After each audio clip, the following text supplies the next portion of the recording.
আমি শুভেন্দুবাবুকে বলছি, আপনি রাজ্যের বিরোধী দলনেতা, আমি তমলুক লোকসভা সিপিআইএম এর প্রার্থী। If you have the guts then answer my question. হাওয়া গরম করবেন না, উত্তর দিন।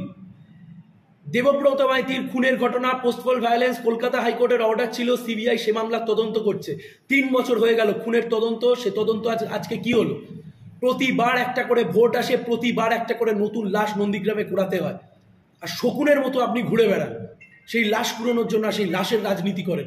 যতদিন তৃণমূলে ছিল সেই কাজ করতেন, আজকে বিজেপিতে এসে একই কাজ করছেন। সিপিএম থেকে যারা বিজেপিতে গেছে তারাই এই হত্যা লীলাটা চালাচ্ছে। শুভেন্দুবাবু কোন দল থেকে বিজেপিতে গেছেন? শুভেন্দুবাবু কোন দল থেকে বিজেপিতে গেছেন? নন্দীগ্রামের বিধায়ক ছিলেন শুভেন্দু অধিকারী, তৃণমূল কংগ্রেসে। নন্দীগ্রামের বিধায়ক এই মুহূর্তে বিজেপির বিধায়ক। বিজেপির সংখ্যালঘু সেলের নন্দীগ্রামের যিনি প্রধান, তিনি আপনাদের চ্যানেলের সামনে মুখ খুলে বলছেন যে তৃণমূল কংগ্রেসের নেতা তাকে বিজেপি করবার জন্য সে দলে পাঠিয়েছে।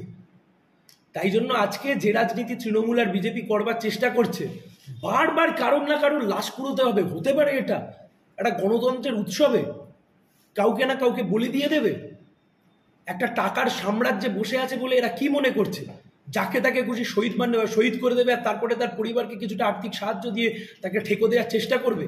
আমরা আবার বলছি, বারবার বলছি, উত্তেজনা থেকে শুরু করে বিভিন্নভাবে যে বিভ্রান্ত ছড়ানোর চেষ্টা করছে তৃণমূল আর বিজেপি, তাতে কর্ণপাত করবেন। মৃতের পরিবার দাবি করছে এই তদন্ত সিবিআই দ্বারা হোক, রাজ্য পুলিশ নয়, কি বলবেন? দেখুন, আমি আবার আপনাদেরকে বলছি, সিবিআই এ রাজ্যের বুকে একের পর এক তদন্তভার পেয়েছে। দেবব্রত মাইতি খুনের ঘটনায় কে তদন্ত করছে? সিবিআই তদন্ত করছে পোস্টপল ভায়োলেন্সের মামলায়। শুধু হাওয়া গরম করে লাভ আছে? আমি শুভেন্দুবাবুকে বলছি, আপনি রাজ্যের বিরোধী দলনেতা, আমি তমলুক লোকসভা সিপিআইএম এর প্রার্থী।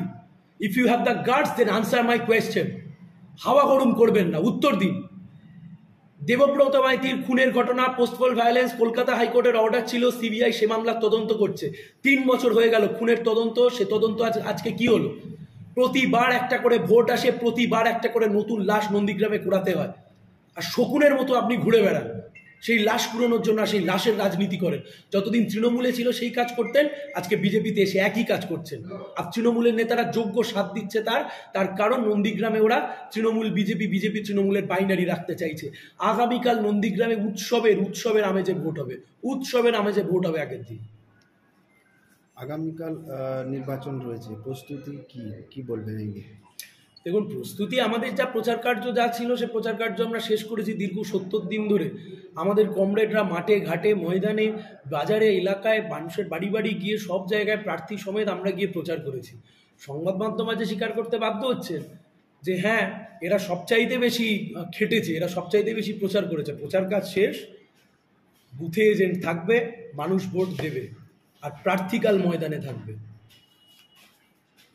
বেশ কিছু সোনাচূড়াতে বেশ কিছু দোকান বাড়ি পুড়িয়ে দেওয়ার অভিযোগ উঠেছে আজকেরও সকালে। দেখুন, গোটাটা ইলেকশন কমিশনের আন্ডারে রয়েছে এই মুহূর্তে ল অ্যান্ড অর্ডার থেকে শুরু করে entire thing of the state material is under the election commission. সুতরাং ইলেকশন কমিশন ইজ রেসপন্সিবল। আমি পুলিশ অবজারভারের কাছে জেনারেল অবজারভারের কাছে বারবার বলেছি যে অ্যাজ নন্দীগ্রামে এখান থেকে লিডার অফ অপোজিশন, এখান থেকে রুলিং ডিসপেনশনস, এবং এখান থেকে অবশ্যই আমরা যখন আমাদের শক্তি বাড়াচ্ছি, সেখানে একটা নেক টু নেক ফাইট হতে পারে। সেখানে একটা তীব্র প্রতিযোগিতা হওয়ার জন্য এরকম অশান্ত ঘটনা ঘটতে পারে। আমরা পুলিশ অবজারভারদেরকে বারংবার বলে এসেছি, তারা আমাদেরকে আশ্বস্ত করেছিলেন যে ফ্রি অ্যান্ড ফেয়ার ইলেকশন হবে, এবং আমরা এখনও বিশ্বাস করি ফ্রি অ্যান্ড ফেয়ার ইলেকশন হবে। But just before 2 days of the poll যা কাজ এরা ঘটাতে চাইছে, তাতে পুলিশ অবজারভার এবং জেনারেল অবজারভারকে আমি আবার মেল করে বলেছি যে এতে ইন্টারভেন করতে হবে তাদেরকে। Thank you.